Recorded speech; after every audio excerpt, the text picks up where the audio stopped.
Para el módulo de cáncer de endometrio, la secretaria va a ser Diana Martínez, que es una oncóloga clínica que está en el Curí, pero que yo recuerdo haberla tenido como médica residente en el Hospital Rivadavia en el servicio de ginecología.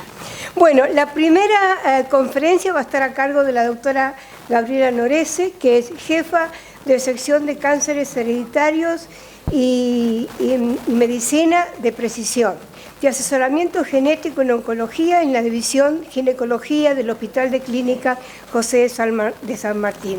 Es especialista universitaria en ginecología oncológica y desempeña actividades también en el laboratorio Algenetic. El tema que le hemos dado es factibilidad de la clasificación molecular en el caso de endometrio en nuestro medio. Así que, Gabriela, te escuchamos. Si podemos hacerlo en 15 minutitos. Vale. Buenas tardes a todos. Ante todo, muchas gracias por la invitación. Muchas gracias, Clelia y Rosa, por considerarme por esta clase.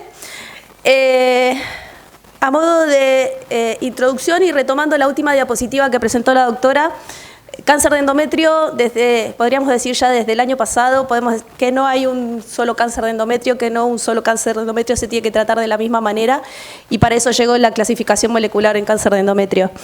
Y la idea de mi charla hoy es poder mostrarle si podemos realizar esa práctica acá en Argentina.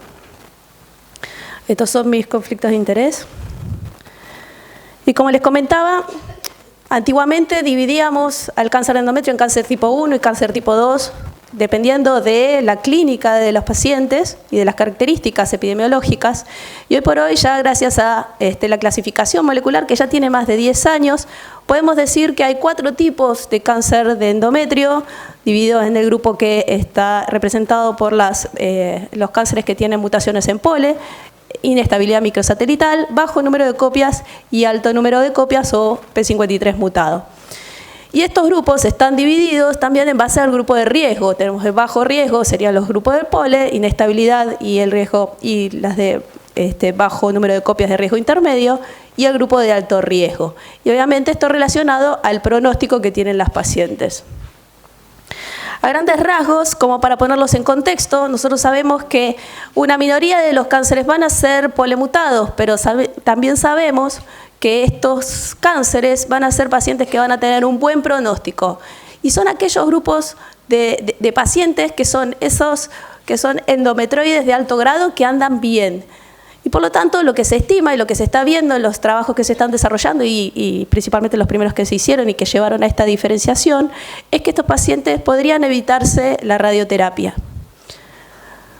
Después está el grupo de la inestabilidad microsatelital o MMR o MSI, como vamos a ir viendo, en los cuales históricamente lo relacionamos con el síndrome de Lynch, pero también sabemos que en estos grupos de pacientes le podemos indicar inmunoterapia como terapia dirigida.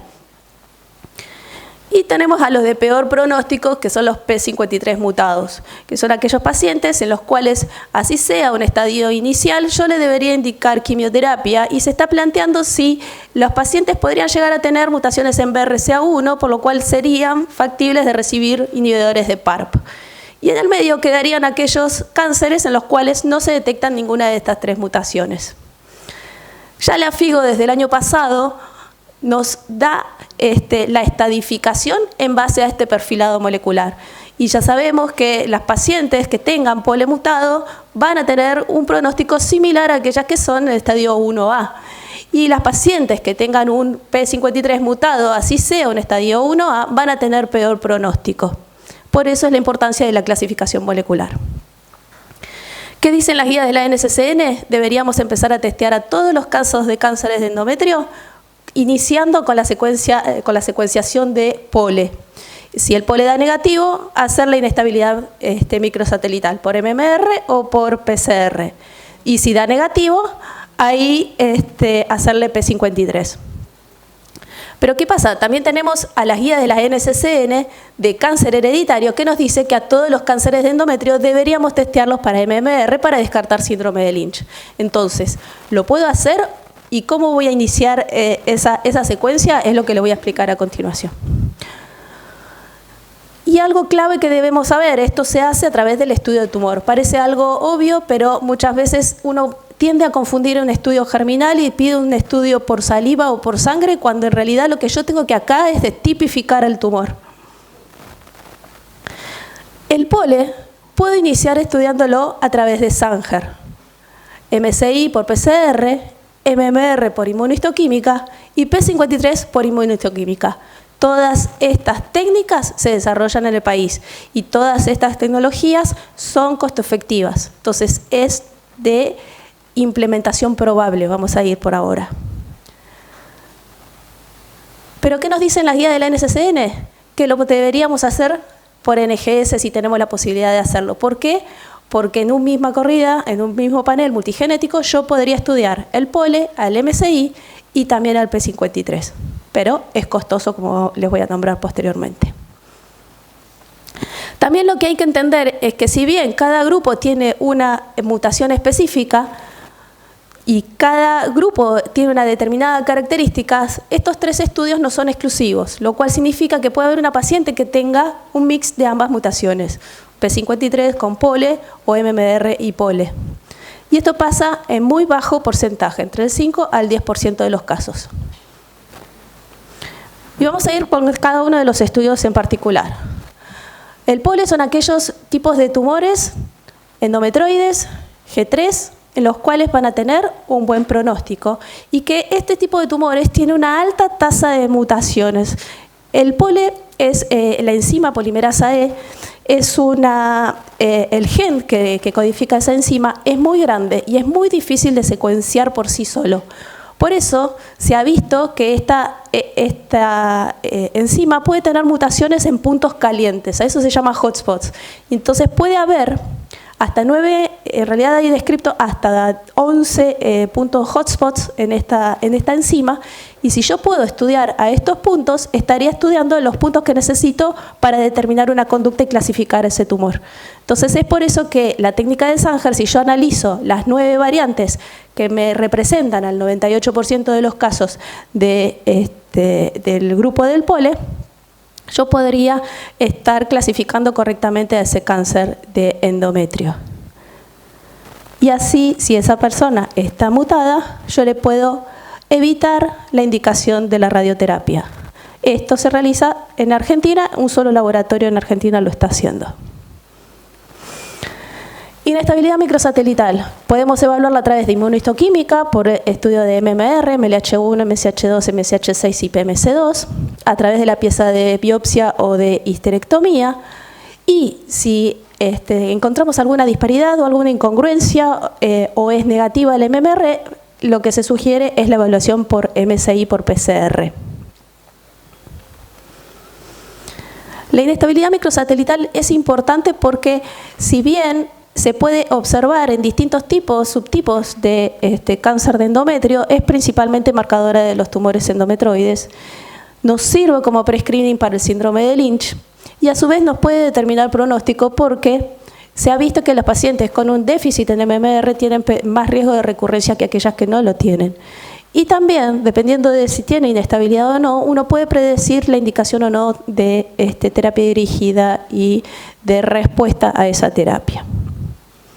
Y como les había comentado, fundamental testear a todas las pacientes para MMR para descartar el síndrome de Lynch.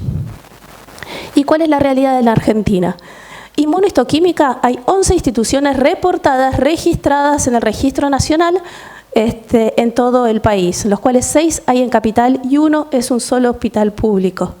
Sé que hay más, porque lo conozco por la práctica diaria, pero esto es lo que está registrado. Inestabilidad microsatelital por PCR, 17 instituciones en Argentina con un hospital público que lo realiza. Y con respecto al P53, que es una práctica que se suele hacer porque lo hacemos en cáncer de mama, es el mismo marcador. O sea, los hospitales y en la gran mayoría de los hospitales donde se hace inmunohistoquímica, nosotros podemos solicitar el P53. A veces los patólogos lo utilizan para poder diferenciar un tumor seroso, porque como pueden ver acá, la mayoría de los P53 son tumores serosos. Es importante también solicitarlo para otros tipos tumorales, como el endometroide, para ver si es dentro de ese grupo de endometroide de alto riesgo. La principal variante es la sobreexpresión, que es como se ve ahí en la imagen de la inmunohistoquímica. Y otra de las particularidades que tiene es que se ha visto una alta correlación entre lo que es la inmunohistoquímica y el NGS. Por ende, yo a una paciente podría iniciar estudiando con inmunohistoquímica sin tener que recurrir a un NGS para poder tener el diagnóstico del P53 mutado. Y cuando hablamos de NGS hablamos de un panel multigenético. No se puede estudiar ninguno de los genes por NGS por un gen solo. Siempre se hace dentro de un contexto de un montón de genes.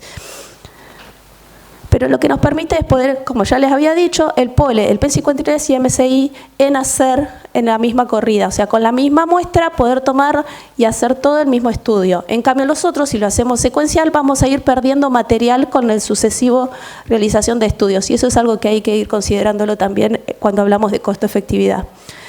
También el NGS lo que nos puede dar es más información y esa información por ahí nos sirve a futuro y principalmente en aquellos que no podemos clasificar como son esos del grupo que no está clasificado, que no tiene mutaciones. Y se ha visto que un alto porcentaje de mutaciones en el gen ARID1A que en los trabajos recientemente publicados se vio que esos pacientes tenían más riesgo de recurrencia y peor pronóstico.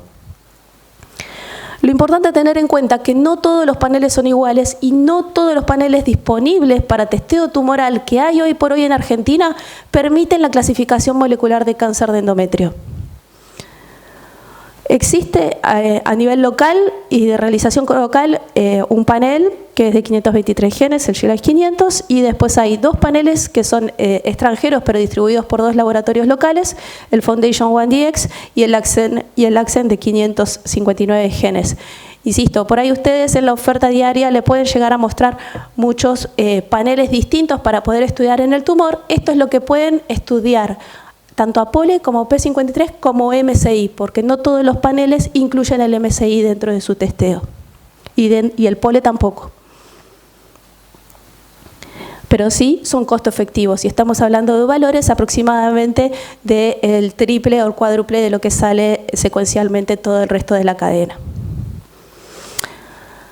Entonces, lo ideal sería poder estudiar las tres, en un mismo estudio, poder estudiar las tres mutaciones, o sea, los tres genes. Pero como opción y como viabilidad o algo probable para hacer, lo que se sugiere es iniciar con inmunohistoquímica, con P53 y MMR, y también incluir receptores de estrógeno. Si esto viene alterado, ahí estudiar POLE. ¿Y el POLE en qué está sí o sí recomendado realizar? En los tumores que son estadio 1 o 2 clínicos no endometroides, en los G3 endometroides, en los que tengan invasión linfovascular y aquellos que tengan receptores de estrógenos negativos, o sean estadios 1B o de estadio 2. ¿Qué hacemos con los estadios avanzados? En estadios avanzados, P53 y MMR para dirigir terapia. Acá ya el pronóstico, ya por su clínica de la paciente ya lo vamos a conocer, pero principalmente es para terapia dirigida. En lo que se refiere a POLE, si bien es considerado buen pronóstico, los casos reportados en estadios avanzados son muy poquitos y antes de tomar una conducta de si pedirlo o no solicitarlo, hay que discutirlo dentro de un comité molecular de tumores. Pero hay una realidad, tenemos muchas barreras en la práctica diaria, en los cuales hay mucho desconocimiento y principalmente en lo que respecta a testeo molecular y a lo que tenemos como posibilidad de realizar. Hay un subregistro en el país, y no solo en el país, sino a nivel regional y a nivel mundial. En Argentina, por Globocan del 2020, se reportan 2.800 casos nuevos por año de cáncer de endometrio. Y Globocan solo abarca el análisis de 5 provincias. Solo da un reflejo parcial de lo que nos dice Argentina. Y es el único registro que tenemos nacional. Y a su vez, sabemos, por encuestas que se le han realizado a médicos oncólogos hace 2 años, que el 50% de las pacientes con cáncer de endometrio han sido testeadas por inmunohistoquímica para MMR. O sea, de ese 100% que yo debería testear, solo tengo testeado hoy por hoy el 50%. Hay mucho desconocimiento de la metodología y de disponibilidad de recursos. Probablemente muy pocos de ustedes sepan que existía este directorio que está disponible online en la página del Instituto Nacional del Cáncer, donde ustedes pueden acceder ahí a todos los profesionales que hacemos cáncer hereditario en medicina de precisión y que están registrados en los laboratorios donde se hacen cada uno de los estudios moleculares. Y ahí pueden acceder de manera gratuita y pueden ver a dónde pueden derivar a sus pacientes para hacer los testeos. Y es una realidad que los estudios no están cubiertos, ningún estudio genético, salvo el cariotipo, está cubierto por el PMO. Entonces todos los estudios genéticos tienen que pasar por una auditoría o eventualmente, dependiendo del contexto de un protocolo de la industria, estar cubierto por la industria. Pero en sí, en lo que respecta a estadificación de cáncer de endometrio en estadio inicial, no está cubierto por la industria porque no es para terapia dirigida, ¿sí? Entonces es importante considerar eso y hablarlo con los pacientes al momento de tomar una conducta. Por el tema de los costos, ¿sí? Y recordemos que todo esto lleva a una demora en el diagnóstico, una demora en el tratamiento, tratamientos más agresivos y peor sobrevida y morbilidad de las pacientes. Entonces, como conclusión y como mensajes, es importante realizar la clasificación molecular en cáncer de endometrio. Nos permite determinar el verdadero riesgo que tenga ese paciente y ese pronóstico y darle un tratamiento personalizado de escalamiento o desescalamiento. Es importante que empecemos a pensar en el desescalamiento y en las medidas costo efectivas que nosotros podemos hacer en esos pacientes para evitar todas las complicaciones. Así sea en un grupo pequeño de pacientes, yo a esa paciente le estoy evitando un tratamiento radiante que por ahí no tenía que hacer y esa paciente evita todos los efectos adversos que por ahí iba a recibir por la radioterapia. Es importante que conozcamos nuestro medio y que sepan y que trabajemos todos en red y en multidisciplinario, tanto con biólogos, bioquímicos, y si no tienen, ustedes desconocen o no saben cómo hacerlo, pidan el teléfono de la persona que lo sepa, ¿sí? Porque si no trabajamos en equipo, nunca vamos a poder tener una verdadera realidad de lo que es el cáncer de endometrio en Argentina. Y recordemos que necesitamos tener más registros locales y de mejor calidad, porque esto está demostrado ampliamente que es una medida costo efectiva. Y la efectividad es sí, si trabajamos en equipo, porque tenemos la tecnología y podemos realizarlo. Muchas gracias.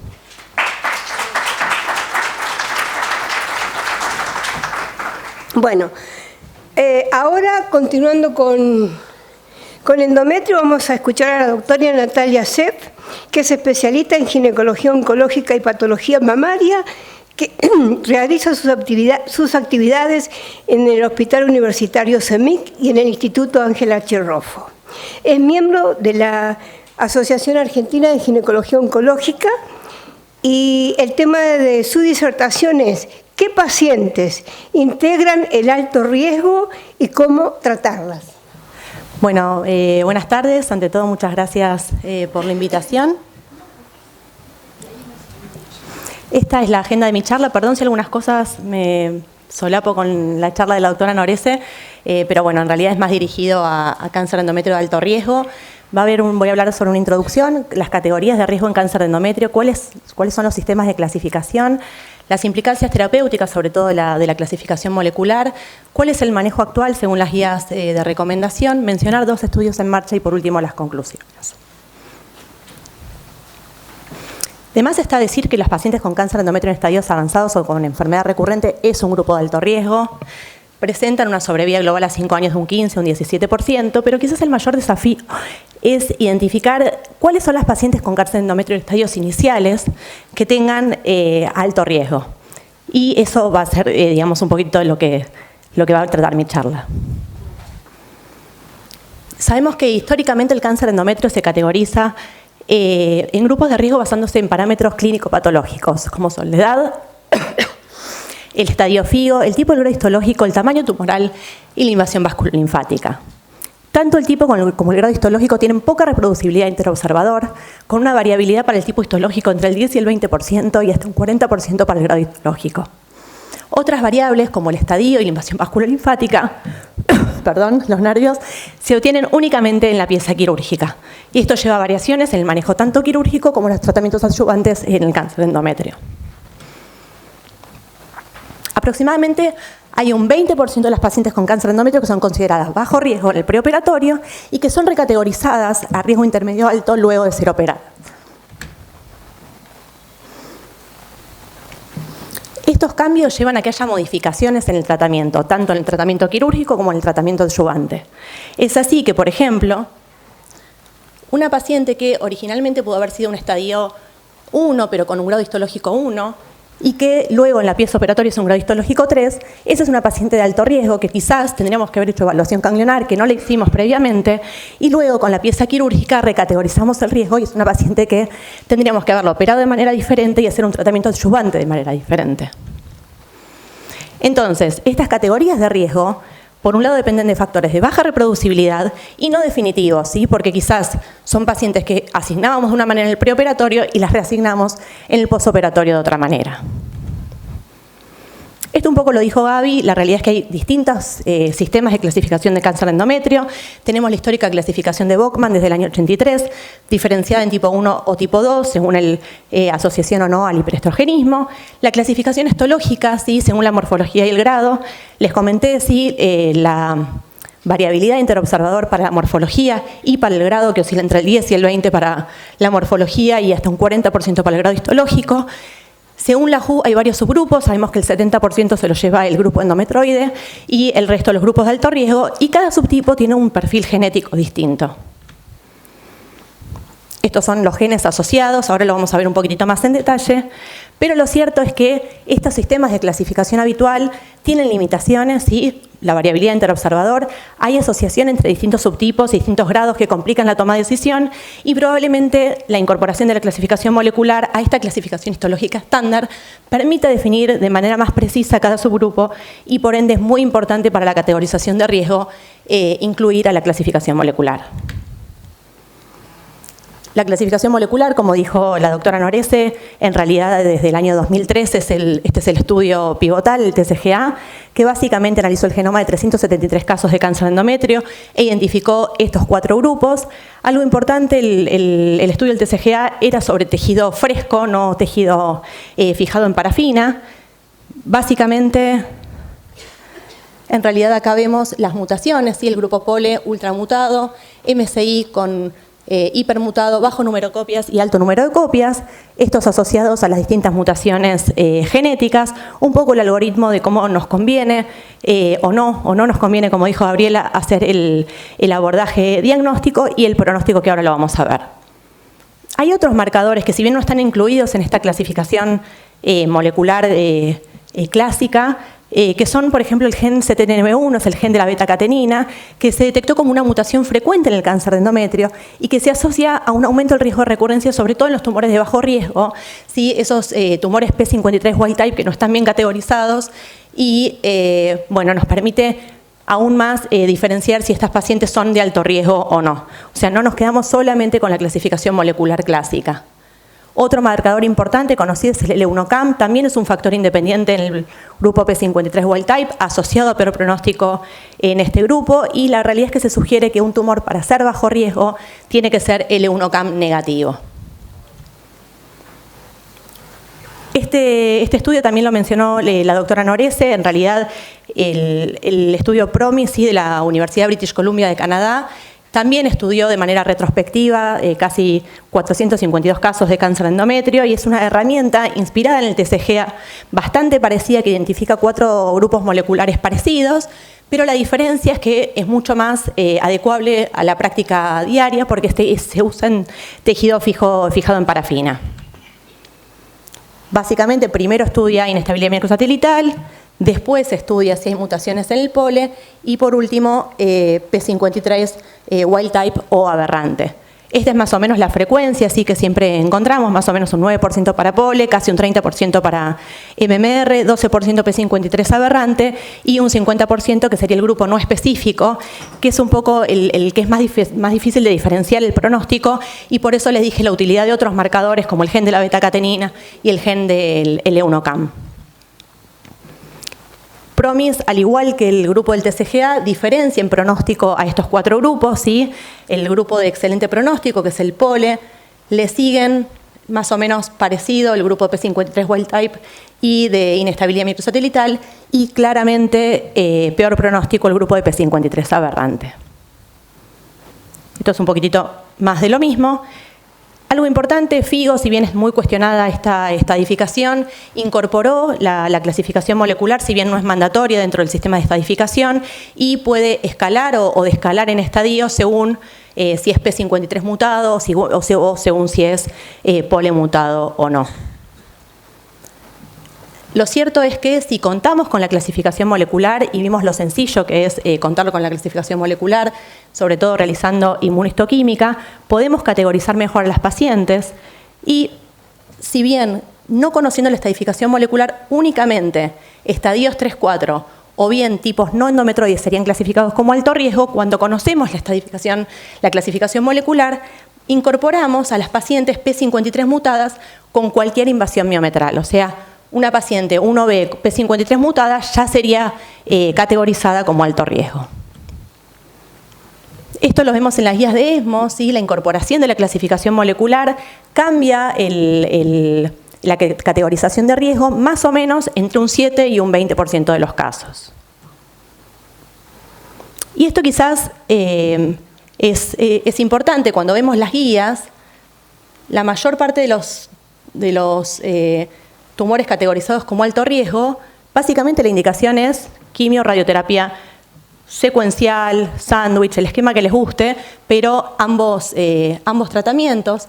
Y cuando incluimos en la clasificación molecular, incorporamos, como les dije, el P53. Pero, esto que dice acá, en realidad necesitamos información de mejor calidad para tomar una decisión con evidencia más sólida, ¿no? Este es un subanálisis del estudio PORTEC-3. Para recordar, el PORTEC-3 era un estudio en el que se analizó pacientes con cáncer de endometrio de alto riesgo. Estos eran los cánceres de endometrio de alto riesgo, 1AG3 con invasión vasculolinfática, 1BG3, estadios 2-3 o estadios 1-3 no endometroides. Y básicamente se ve que el beneficio de la quimioterapia es sobre todo a expensas de las pacientes P53 mutadas.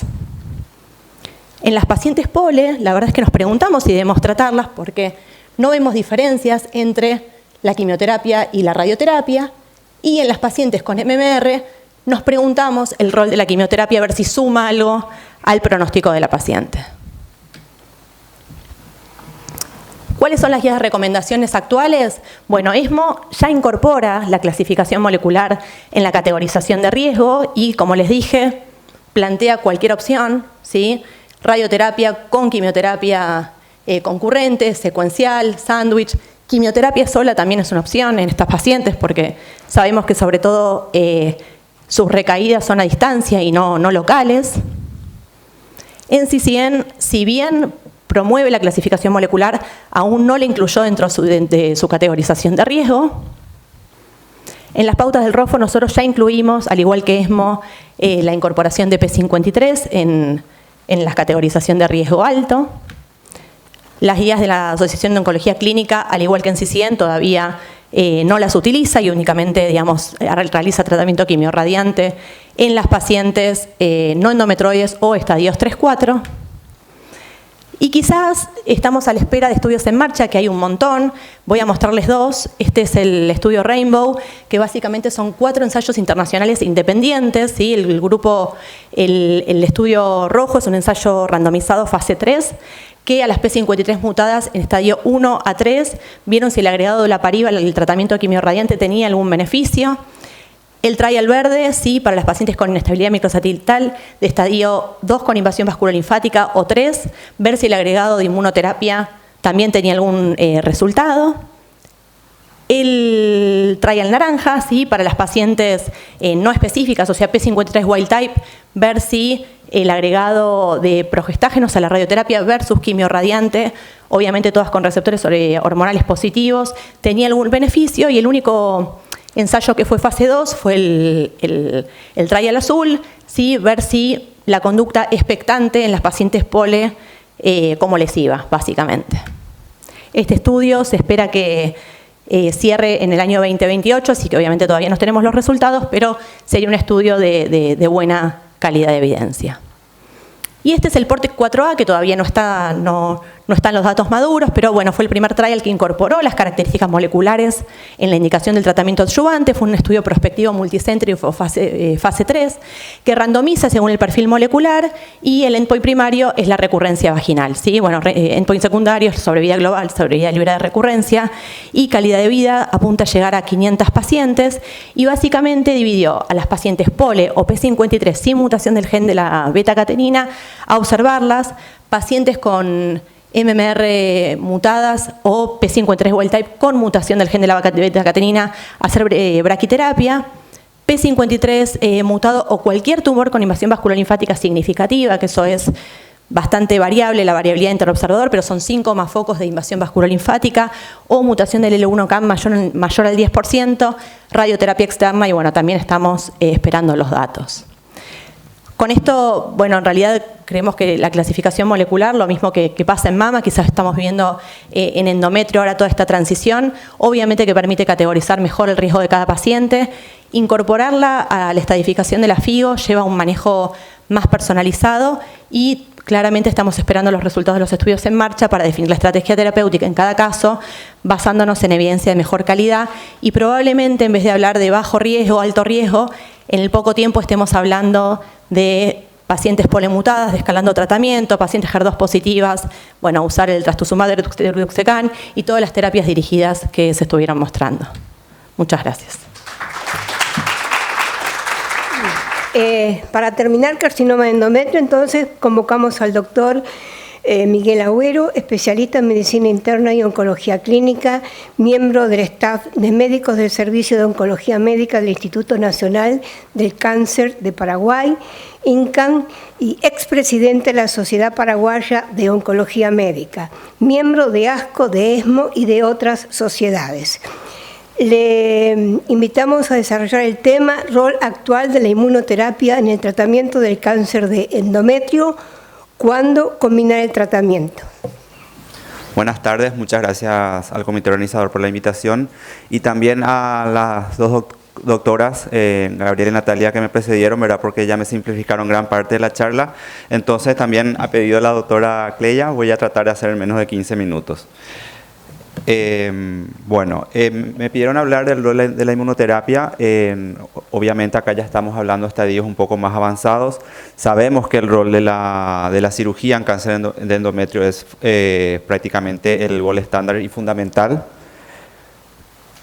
Estos son mis conflictos de interés. Algunas consideraciones. Hoy por hoy la incidencia del cáncer de endometrio está en aumento en todo el mundo, principalmente al envejecimiento y aumento de la obesidad en la población. Históricamente los carcinomas endometriales se dividieron en dos subgrupos. El tipo 1, ¿verdad?, que es 65% de los cánceres de endometrio con mejor pronóstico, receptores hormonales positivos y generalmente asociado a obesidad y síndrome metabólico. Y el tipo 2, menos frecuente, 35%, con peor pronóstico, poco diferenciado, con menor expresión de receptores hormonales y abarca las histologías no endometroides. Los carcinosarcomas, mucho más raros, ¿verdad? Menos del 5% del total, que tienen componente epitelial y un componente estromal que sería el sarcoma, que deben ser clasificados y estudiados como carcinomas del endometrio de alto grado. La estadificación muy importante, que ha sufrido modificaciones el año pasado. Lo que a nosotros nos compete ahora en esta charla sería generalmente el estadio 4, ¿verdad?, donde tenemos invasión de la vejiga o mucosa intestinal, y estadio 4B, que sería la enfermedad a distancia, que incluye metástasis intraabdominales y también los ganglios linfáticos inguinales. Muy importante, como se mencionó en las charlas anteriores, la clasificación de riesgo y la clasificación molecular, que nos ayuda a tomar la mejor decisión terapéutica de estas pacientes. Tenemos la clasificación de riesgo, que ya se habló, así como la clasificación molecular, muy importante, porque esto para el uso de inmunoterapia en cáncer de endometrio es fundamental a la hora de decidir qué conducta terapéutica o cuál esquema de tratamiento vamos a ofrecer a la paciente. En la enfermedad avanzada metastásica tenemos la enfermedad indolente y bajo grado con receptores positivos, generalmente en histología endometroide. En este caso, lo que generalmente debemos ofrecer a la paciente es la hormonoterapia, pero en una enfermedad agresiva, grado 3, sintomática, con receptores negativos o histología no endometroide, podemos ofrecer carboplatino con paclitaxel asociado o no a trastuzumab según el estado de ER2.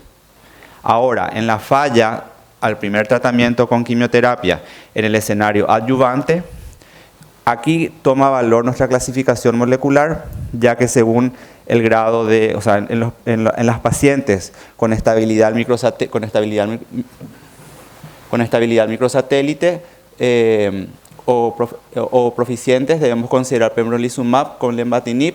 En las microsatélites inestables de alta frecuencia o las pacientes con deficiencia, podemos usar pembrolizumab o dostarlimab, que es lo nuevo que estamos teniendo, y si la carga mutacional tumoral es mayor a 10%, se puede usar pembrolizumab monodroga. Y a estos esquemas voy a agregar también que el año pasado se presentó en ESMO, el estudio DUO-E, en el cual al carboplatino y paclitaxel asocian durvalumab con y sin olaparib.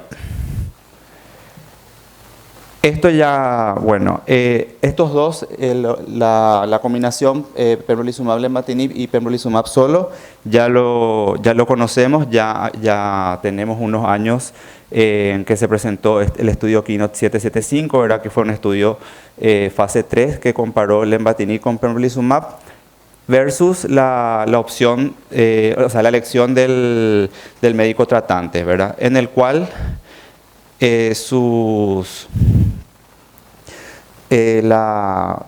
lo que quiso demostrar fue que mejoró la sobrevida global y la sobrevida libre de progresión.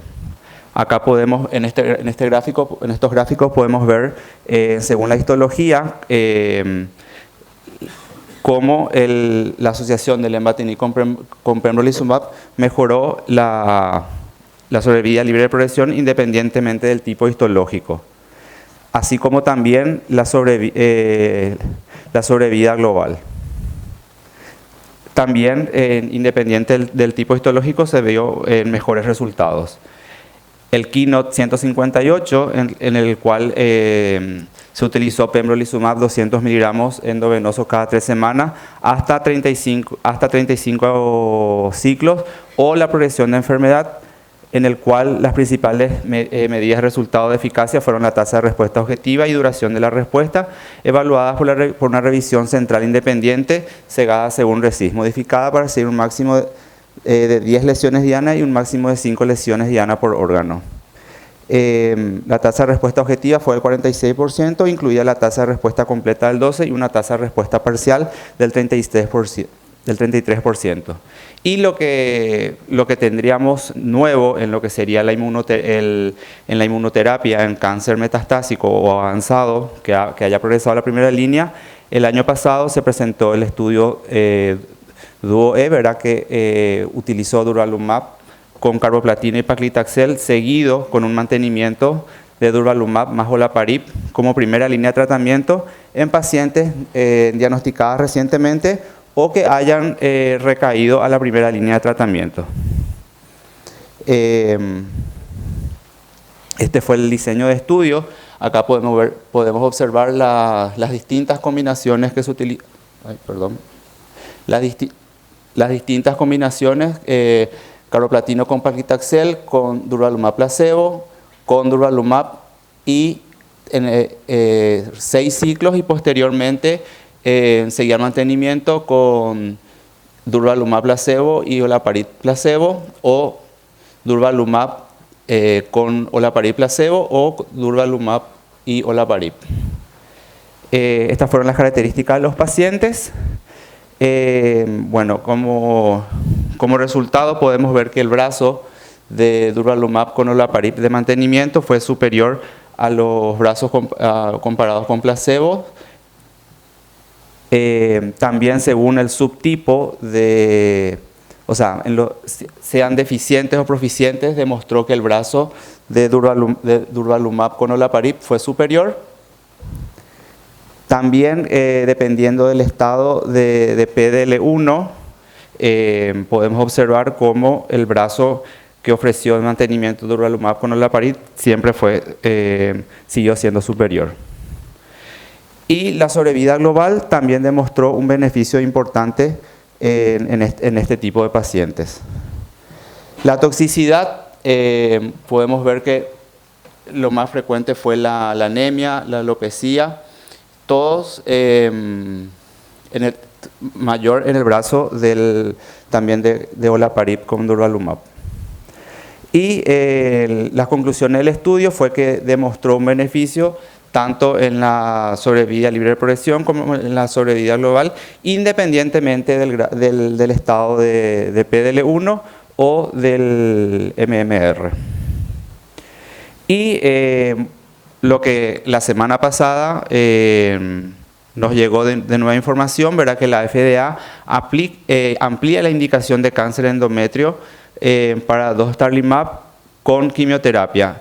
Esto fue demostrado con el estudio RUBY, publicado ya en el New England, en el cual la FDA ha aprobado el uso de dostarlimab con carboplatino y paclitaxel, seguido de dostarlimab como agente único para el cáncer de endometrio primario o avanzado recurrente en pacientes adultas.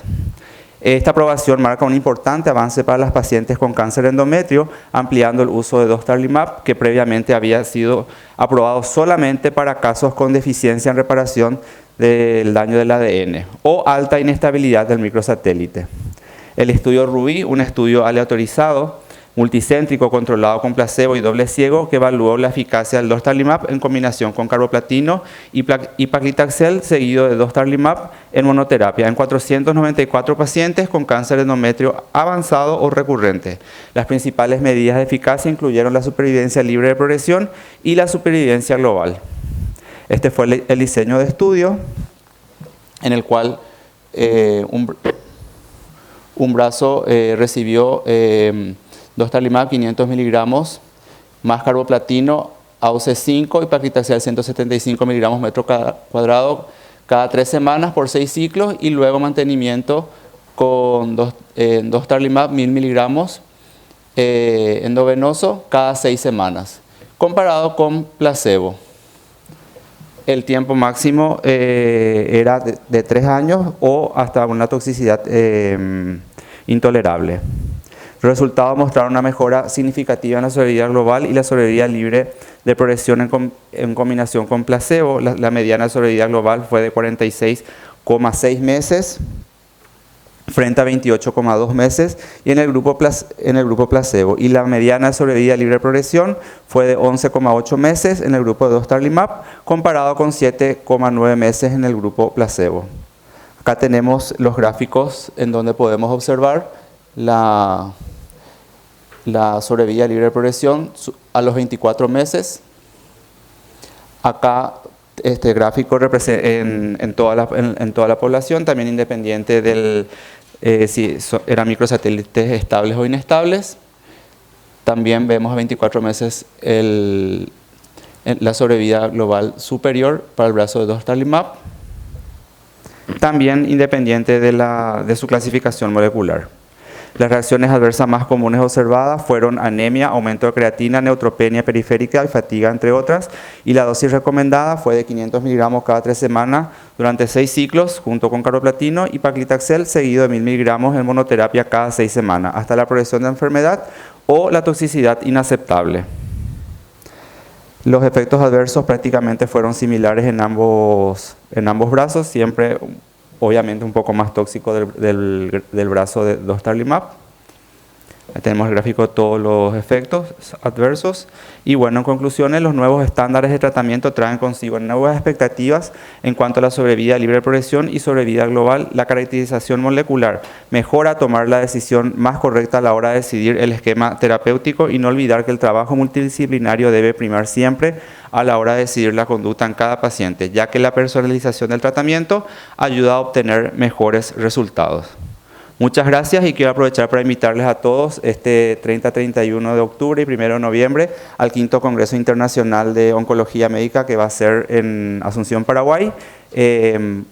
Pueden inscribirse en las redes sociales de la Sociedad Paraguaya de Oncología Médica. Muchas gracias.